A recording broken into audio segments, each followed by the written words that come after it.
All right, let's do a couple more examples. These get a little more complicated. So on number 7, we've got this is 1 and this is 2. Now within 2, this is in, this is out.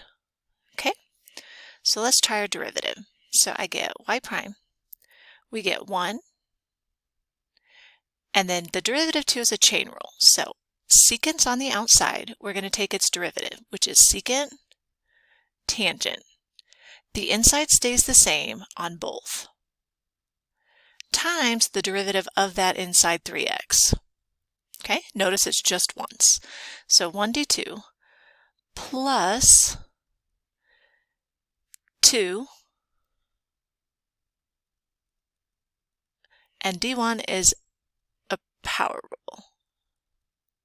All right, so we've got one big term, another term. Well, they both have, we're going to do our common factor.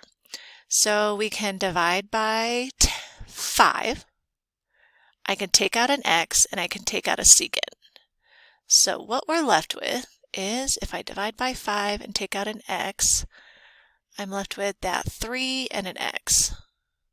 We're also taking out secant. So 3x tangent 3x. Plus, I'm dividing by 5, take out an x, take out a secant 3x. And this will be our final answer, factored form. All right, let's try the next one. That is the inside. Notice the fourth is not on cosecant, and this is on the outside. So when we go to take our derivative, we're going to start with the derivative of cosecant. So it is negative cosecant cotangent. The inside stays the same. So 2x plus 3 to the 4th, 2x plus 3 to the 4th, times the derivative of the inside, which is another chain rule. So this is the inside, that 4 is on the outside. So it's going to be a power rule to start with. 4, its inside stays the same, subtract 1, and do the derivative of that inside function. Whew, that's a lot. And all of these are being multiplied. So let's see what we got. I've got a negative, a 4, and a 2. So negative 8. We've got this here. And my cosecant cotangent. So cosecant, I'll just write it here, cotangent of its inside. That is a lot to keep track of. Ooh, that's a good one. All right, number 9, they want a second derivative. So that's inside, that's outside. So on our first derivative, we're going to start by the derivative of sine, which is cosine. The inside stays the same, times the derivative of that inside. So I'm going to write this nicer. So the 2x usually goes in front.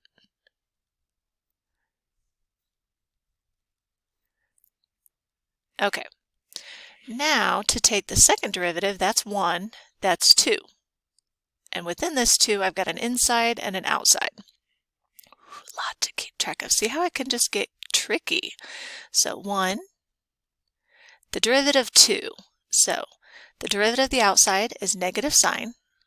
Its inside stays the same, times the derivative of x squared.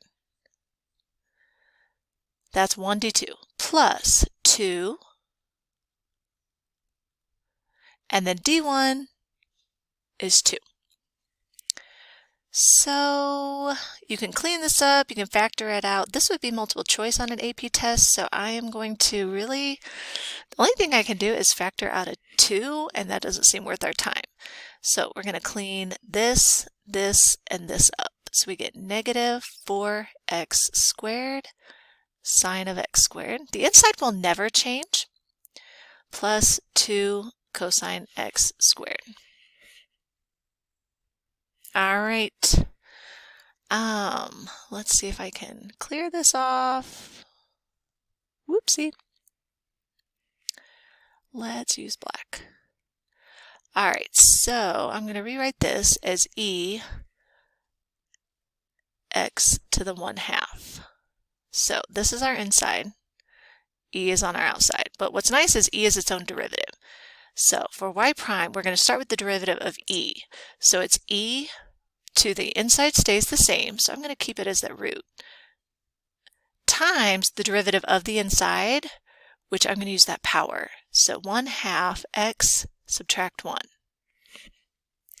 And I just want to rewrite this nicer. So I like to put a bar. I know that's a positive exponent, so that's going to go on top.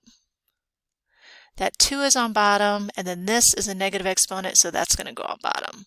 And I changed it back. You don't have to. Now, the last question, believe it or not, is my absolute favorite. These are fun to do. I love all this math, but we have to see if you do. So on 11, you want to keep this as one quantity. Typically, nothing will reduce. So this whole inside and this outside. All right, so we're going to start with a chain rule. I'm sorry, power rule. It is a chain rule. So bring the power down. The inside stays the same.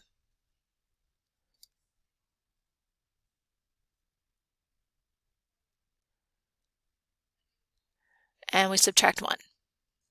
Now, when we go to do the derivative of the inside, that is a quotient rule. So we have low, and then d high minus high, and d low, all over low squared.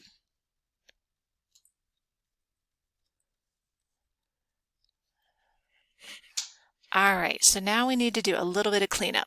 You never want to clean this up, okay? Always leave that, because if you look over here, we're going to be able to combine things. So really, you want to always clean up just this numerator. All right, so I'm going to kind of do my work here because this problem's long enough. So we'll distribute the 1.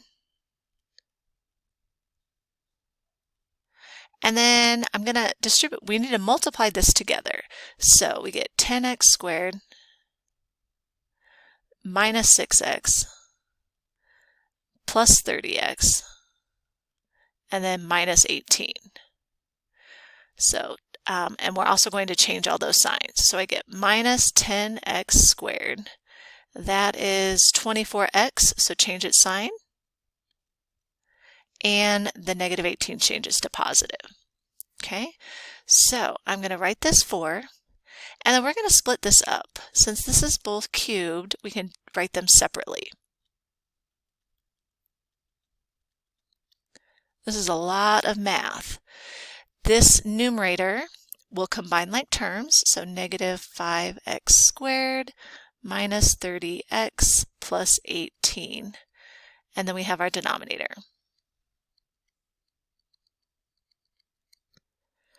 Whew, your hand should be tired. And really the only thing we can do is combine our denominator.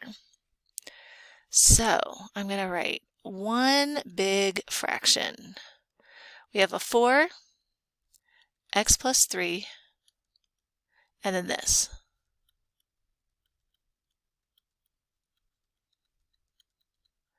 And then down here. 3 plus 2, remember you add exponents, is the 5th. Now, this is a superb answer, but there's an even better answer just in case this would happen to be on the multiple choice. Because this denominator, we can take out an x,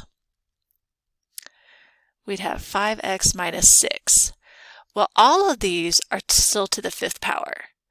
So you might see it written like that.